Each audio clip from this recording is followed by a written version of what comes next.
अब्दुल कौवा रामपुर गांव में अपनी पत्नी गुलशन चिड़िया के साथ रहता था।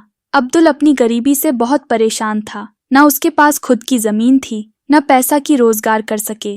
दिन भर मजदूरी करके जो थोड़े बहुत 20-30 रुपए मिलते वो 2 वक्त की रोटी के लिए ही निकल पाते। अब्दुल की पत्नी गुलशन चिड़िया अल्लाह पर बहुत विश्वास करती थी। वो रोजाना अपनी 5 वक्त की नमाज पढ़ा करती थी। एक दिन जब वो नमाज पढ़कर खड़ी होती है, अरे गुलशन, तुम्हारी ये खुदा को मानने और 5 टाइम की नमाज पढ़ने का कोई फायदा नहीं है। ये अल्लाह भी बड़ा कठोर दिल वाला है, कोमल हृदय की आवाज नहीं सुनेगा। मत किया कर इतना अल्लाह की इबादत। आज तक अल्लाह ने तेरी सुनी है, जो अब सुनेगा वही गरीबी में दिन काट रहे हैं और इतने सालों से औलाद का सुख भी नहीं मिला। वो अलग दुख है हमारे भाग्य में।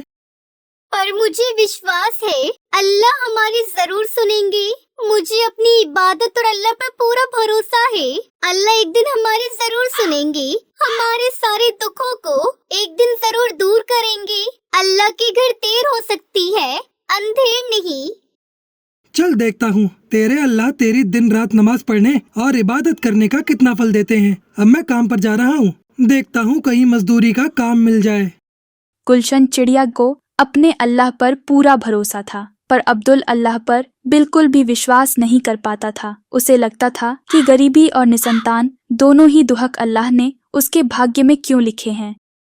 सुनो जी, घर में कुछ भी खाने को नहीं रखा है, मैं क्या बनाऊं? मैं भी क्या करूँ गुलशन, आज मैं भी साहब के पास गया था, लेकिन इस वक्त किसी के पास काम देने के लिए नहीं है। खुदा पर भरोसा रखो, वो जरूर हमें इस मुसीबत से निकालेंगे। ये थोड़ी सी चावल रखी थी, पानी में उबाले हैं, आप खा लो। दिल छोटा मत करो, कोई ना, हो सकता है कल सुबह कोई नया काम मिल जाए।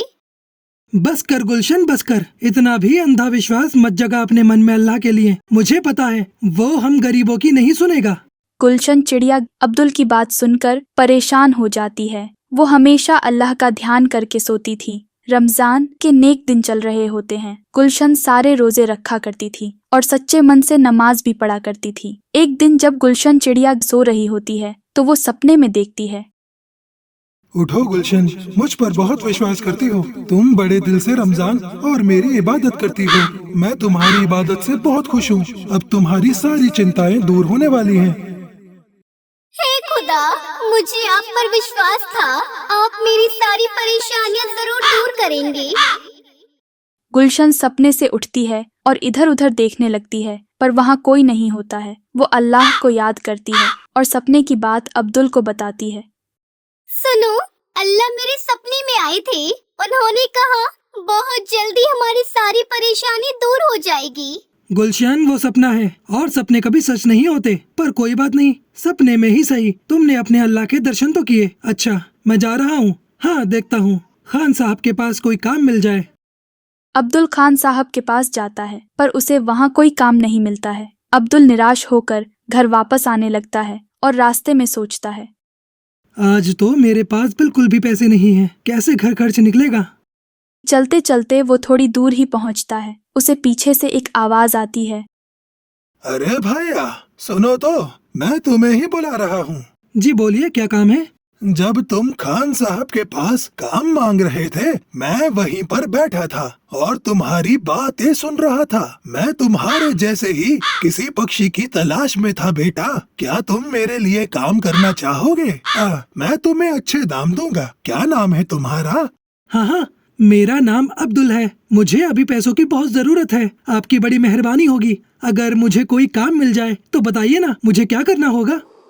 अब्दुल, मैं बहुत बूढ़ा हो चुका हूँ। कुछ सालों से मेरी इच्छा थी कि मैं मक्का से जमजम का पानी लाऊं और यहाँ जरूरतमंद लोगों को पिलाऊं। मक्का मस्जिद बहुत दूर है। मेरी उम्र इतनी हो चुकी है कि मैं थोड़ा दूर उड़कर थक जाता हूँ। क्या तुम मेरे लिए मक्का की परिक्रमा कर सकते हो? और हाँ, और वहाँ का पानी भर कर ला सकते हो? यदि हाँ, तो मैं तुम्हें इस पूरे काम के लिए 1,00,000 रुपया दूंगा।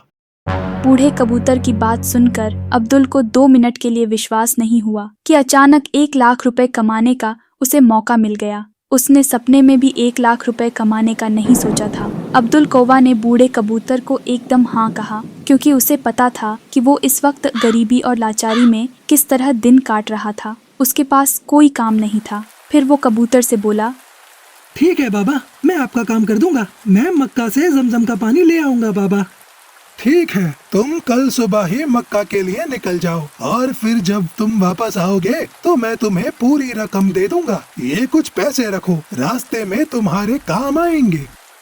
बूढ़े कबूतर को मक्का से जमजम का पानी लाने के लिए हाँ बोलकर अब्दुल घर आ जाता है और गुलशन को बताता है। गुलशन भी ये बात सुनकर बहुत खुश होती है और अब्दुल के जाने की तैयारी करती है। अगले दिन सुबह अब्दुल मक्का के लिए निकल जाता है। वो तो सिर्फ इसी इच्छा से पानी लेने जा रहा था। जैसे ही वो जमजम का पानी ले आएगा, उसे रकम मिल जाएगी जिससे उसकी गरीबी दूर होगी। अब्दुल मक्का पहुंच जाता है और परिक्रमा कर जमजम का पानी भर लेता है।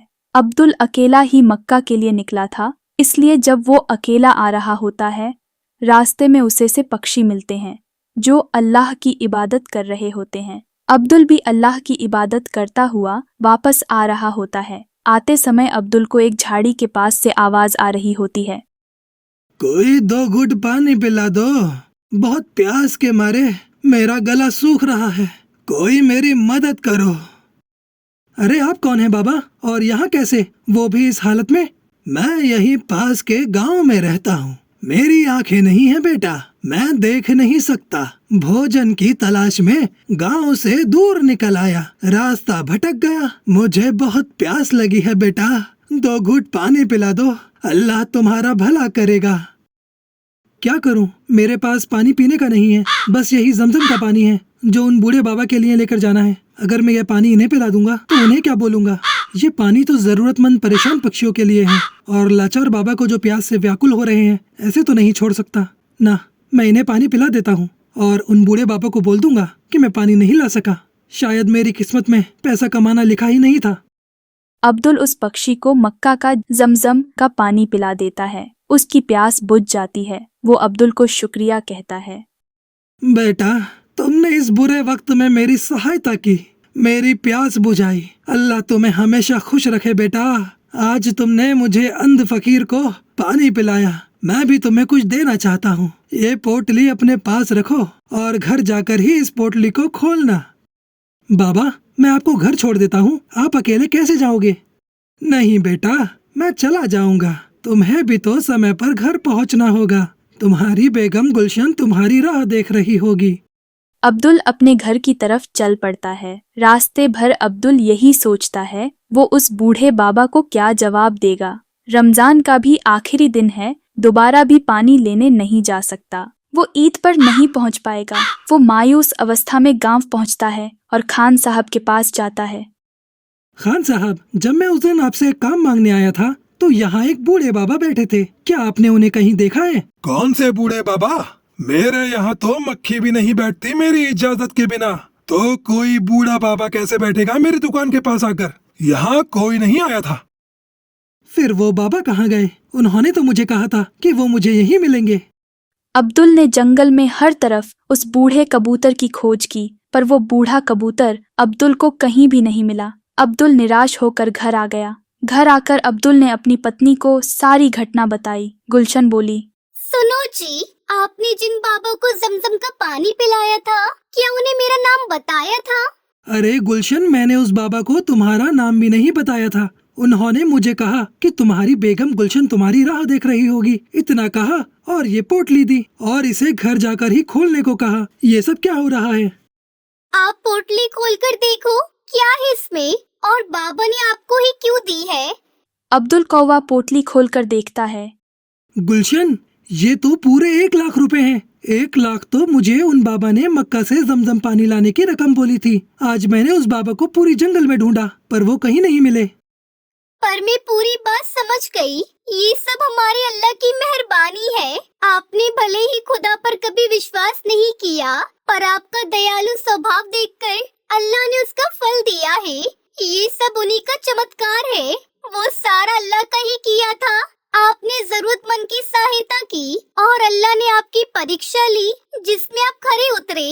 हमें अल्लाह का शुक्रिया करना चाहिए, जिन्होंने फरिश्ते के रूप में आकर हमारी गरीबी दूर कर दी। हाँ गुलशन, ये तुम्हारी अल्लाह की इबादत करने का फल है। तुमने हमेशा सच्चे मन से उनकी इबादत की, इसलिए उन्होंने तुम्हें इसका फल दिया। आज से अल्लाह पर मेरा भी अटूट विश्वास बन गया है खुदा, मुझे क्षमा करना, मैं आपकी शक्तियों को पहचान न सका। आप अंतर्यामी हो, खुदा हो, आप अपने बंदों की मन की बात पढ़ लेते हो। है अल्लाह, तू बहुत अच्छा और मेहरबान है। उस दिन के बाद से अब्दुल को खुदा पर अटूट विश्वास हो जाता है। वो भी रोजाना मस्जिद में जाकर इबादत किया करता था। अल्लाह के करम से कुछ समय बाद गुलशन के बेटा और बेटी पैदा होते हैं। अब्दुल के घर खुशियां आ जाती है।